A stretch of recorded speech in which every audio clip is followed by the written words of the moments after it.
a land caught between East and West, a nation whose soil has been walked by Vikings, Mongols, Tsars, and Soviets, a people who endured famine, war, and oppression, yet refused to vanish. This is Ukraine, the borderland of empires and the heart of resistance.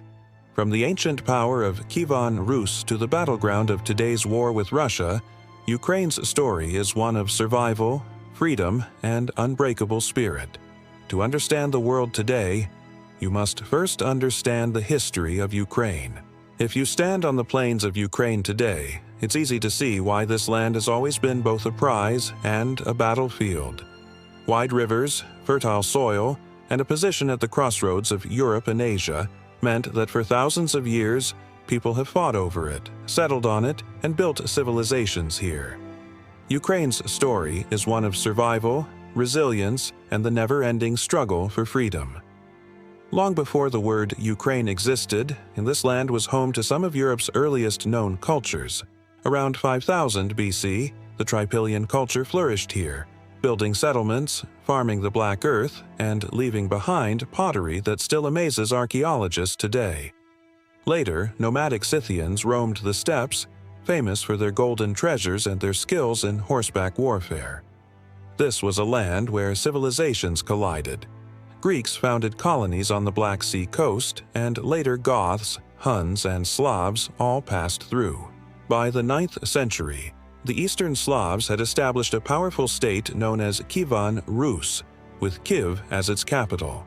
This was the golden age of early Ukraine. Under Prince Volodymyr the Great, Christianity was adopted in 988, linking Kyivan Rus spiritually and culturally to Byzantium. His son, Yaroslav the Wise, turned Kiev into one of the greatest cities in medieval Europe, filled with cathedrals, schools, and trade. But after his death, rival princes fought for power, and the unity of Kievan Rus slowly collapsed. Then came disaster. In the 13th century, the Mongols invaded. Kiev was burned to the ground in 1240, and for centuries the Ukrainian lands were divided, fought over by Lithuanians, Poles, and later the Muscovite state. Western Ukraine came under the Polish-Lithuanian Commonwealth, while the east drifted closer to Moscow. Life for ordinary Ukrainians was harsh. Peasants were bound into serfdom, and their culture was suppressed. Yet Ukrainian traditions survived in villages, in folk songs, and in the Orthodox Church. Out of this hardship rose the Cossacks. These fierce warrior communities lived on the Dnipro River steppes, defending themselves from Tatar raids and carving out a unique free lifestyle. By the 16th century, the Cossacks were not only defending the land but also shaping Ukrainian identity. The Zaporizhian Sich, their fortified camp, became a symbol of freedom and democracy, where leaders were elected and decisions were made by assembly. The Cossacks fought for survival against Turks, Tatars, and Poles, but they also fought for Ukraine's independence. The Great Uprising came in 1648, when Bogdan Khmelnytsky led the Cossacks against Polish rule. It was the beginning of the Cossack Hetmanate, a semi-independent Ukrainian state. For the first time in centuries, Ukrainians had a government of their own leaders, and a vision of freedom. But this freedom was fragile. To survive against stronger enemies, Khmelnytsky signed a treaty with Moscow in 1654, a pact that would shape Ukraine's destiny for centuries. What began as an alliance slowly turned into domination as Moscow expanded its control. By the late 17th century, Ukraine was once again caught between empires, Poland, the Ottoman Turks, and an ever-growing Russia. Yet through it all, the Ukrainian spirit remained alive, forged in hardship, faith, and the unbreakable will of the Cossacks. This was only the beginning of Ukraine's long and turbulent journey. By the late 17th and early 18th centuries, Ukraine's dream of independence under the Cossack Hetmanate began to fade.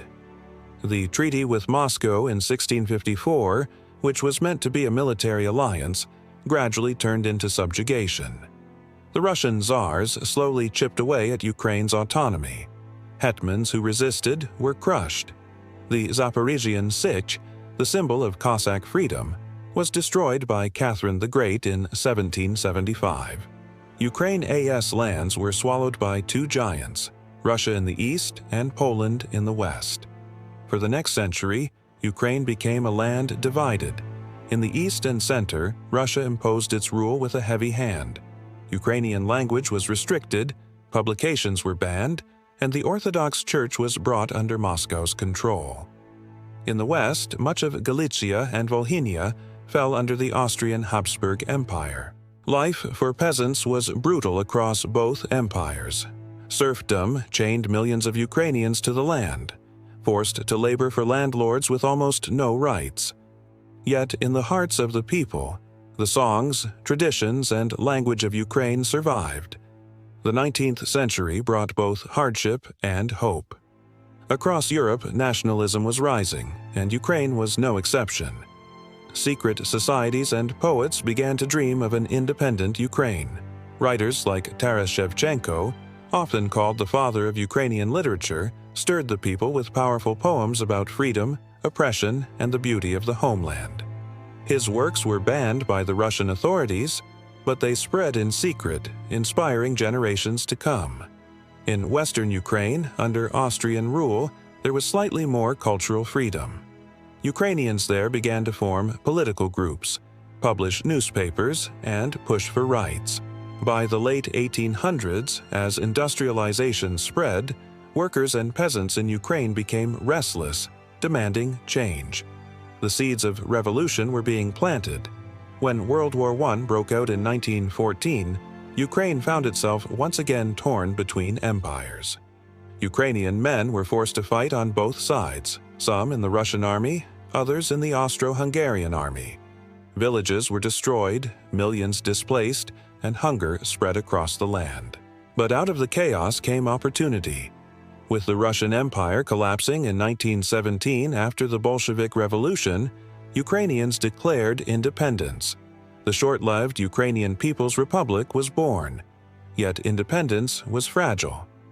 Between 1917 and 1921, Ukraine became a battlefield in the Russian Civil War. Bolsheviks, nationalists, Poles, and foreign armies all fought for control. In the end, Ukraine was divided once again. The West became part of Poland, while the East and Center were absorbed into the Soviet Union. For Ukrainians, it was another bitter loss of sovereignty. The 1930s brought one of the darkest chapters in Ukraine's history, the Holodomor. Under Joseph Stalin's rule, Soviet authorities forced collectivization of farms, seizing grain and food from Ukrainian villages. Millions starved to death in a man-made famine. To this day, Ukraine remembers the Holodomor as a genocide, a deliberate attempt to break the spirit of its people. Then came World War II.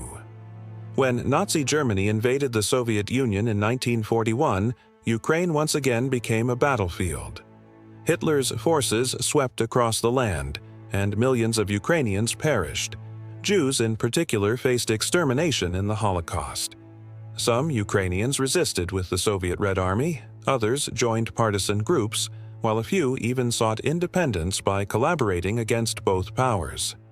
Cities like Kyiv, Kharkiv, and Lviv were destroyed, villages burned, and families torn apart.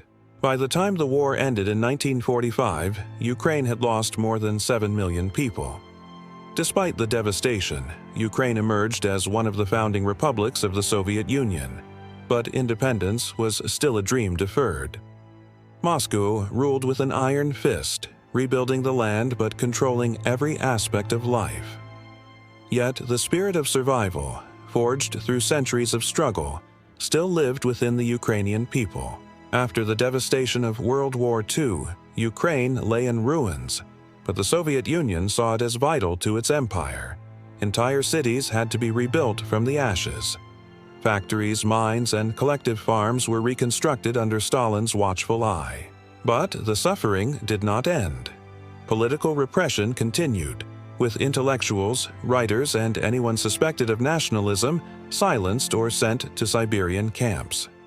In the 1950s and 60s, under Nikita Khrushchev and later leaders, Ukraine began to modernize.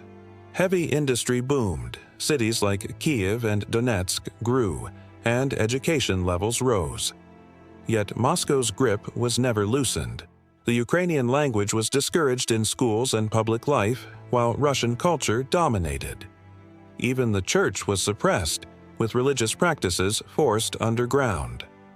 One symbolic event came in 1954, when Khrushchev transferred Crimea from Russia to Ukraine within the Soviet Union. At the time, it was seen as a symbolic gesture, but decades later, this decision would become a flashpoint in global politics. Despite Soviet control, a quiet resistance lived on. Dissidents, poets, and activists risked their lives to keep Ukrainian identity alive.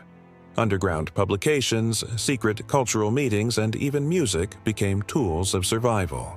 By the 1980s, cracks began to appear in the Soviet system. Corruption, economic stagnation, and the nuclear disaster at Chernobyl in 1986 exposed the failures of Moscow's rule. The explosion poisoned Ukraine's land and people, leaving a scar that still remains today. Then came 1991. As the Soviet Union collapsed, Ukraine seized the moment. On August 24, 1991, Ukraine declared independence, and in a referendum later that year, over 90% of Ukrainians voted in favor. At last, after centuries of foreign domination, Ukraine was free. The blue and yellow flag was raised, symbolizing the sky and wheat fields of a proud nation. But freedom was not easy. The 1990s brought chaos, corruption, economic collapse, and political instability. Ukraine struggled to define itself between East and West. Should it lean towards Russia, its historic neighbor, or Europe, with its promise of democracy and prosperity? This tug-of-war shaped Ukraine's next decades. In 2004, frustration boiled over in the Orange Revolution, when mass protests in Kyiv forced the annulment of a rigged presidential election. Ukrainians showed the world they were willing to fight for democracy. A decade later, in 2014, history repeated itself. When President Yanukovych rejected a deal with the European Union and turned back towards Russia, Ukrainians poured into Kyiv's Maidan Square.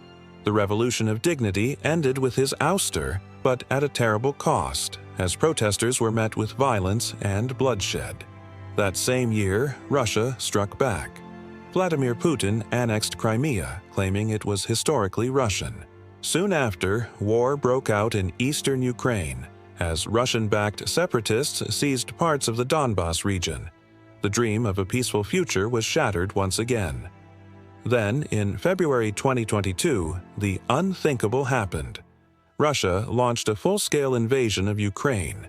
Cities like Mariupol, Kharkiv, and Kyiv came under fire. Millions fled as refugees, while millions more stayed to defend their homeland. The world watched in shock as Ukrainians resisted with extraordinary courage. Leaders, soldiers, and ordinary citizens all stood together, refusing to let their nation be erased. Today, Ukraine's story is still being written. It is a story of survival and defiance, of a people who endured empires, famine, war, and oppression, but never lost their identity. From the Cossacks of the steppe to the protesters of Maidan, the message remains the same. Ukraine will not be conquered.